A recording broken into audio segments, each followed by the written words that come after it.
اگر اس پر غور کیا جائے تو پھر خود بخود یہ بات سمجھ میں آئے گی کہ ویسے تو اللہ تبارک و تعالی نے اس رمضان کے اندر بنیادی طور پر 2 عبادتیں ہیں ایسی جو اور دنوں میں فرض نہیں تھیں یا سنت نہیں تھی، اس زمانے میں ہے.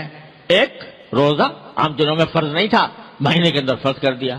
اسی طرح تراویح عام دنوں میں نہیں تھی، اس میں پڑھنا سنت مؤکدہ قرار دے دیا گیا کہ سنت مؤکدہ ہے کہ تراویح پڑھو.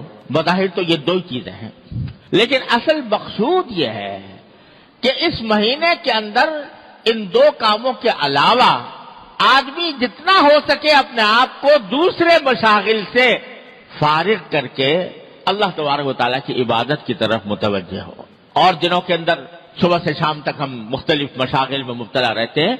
یہ ایک مہینہ اللہ کے لیے اپنے آپ کو فارغ کرنے کی کوشش کرو کہ اپنی دوسری مصروفیات کم کرو، اور جو حقیقی عبادت کے کام ہے جس کے لیے تم دنیا میں بھیجے گئے تھے، جو تمہاری پیدائش کا مقصد تھا، اس کی طرف اپنی توجہ زیادہ بڑھاؤ. لہذا اس میں روزے اور تراویح کے علاوہ آدمی اس بات کا اہتمام کرے کہ تلاوت قرآن کریم کی تلاوت عام دنوں کے اندر اتنے کرنے کا موقع نہیں ملتا. جتنا ہو سکے قرآن کریم کی تلاوت زیادہ سے زیادہ کی جائے. یہ نبی کریم صلی اللہ علیہ وسلم کی سنت بھی ہے.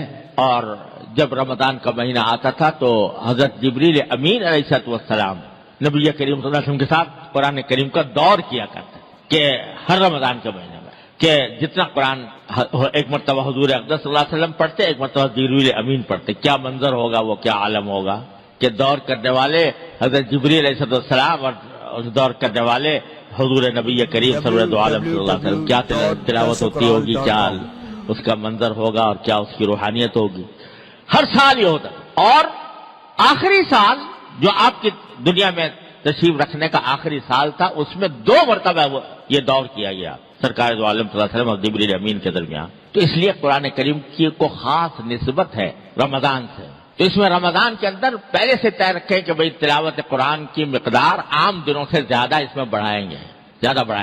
اور بھائی تلاوت تو ہے ہی، ساتھ ساتھ اگر اس کے بھی اہتمام کیا جائے کچھ وقت نکال کر، اگر پہلے کبھی موقع نہیں ملا ہے تو قرآن کریم کا ترجمہ، اس کی تفسیر کسی مستند تفسیر کے ذریعے کی مدد سے اس کو پڑھنے کا بھی اہتمام کیا جائے.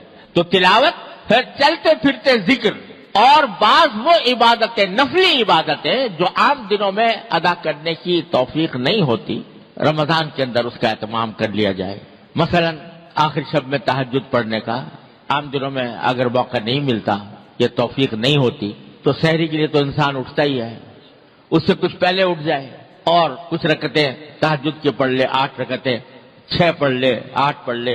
اچھا ہے کہ 8 پڑھ لے.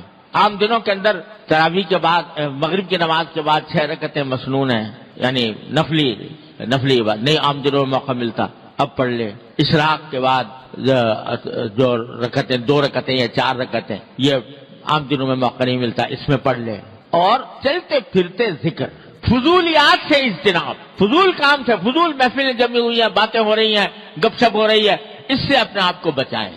اور زیادہ سے زیادہ وقت اللہ تبارک و تعالیٰ کے ذکر میں، اللہ تعالیٰ کی یاد میں، اللہ تعالیٰ کی عبادت میں گزارنے کی کوشش کریں.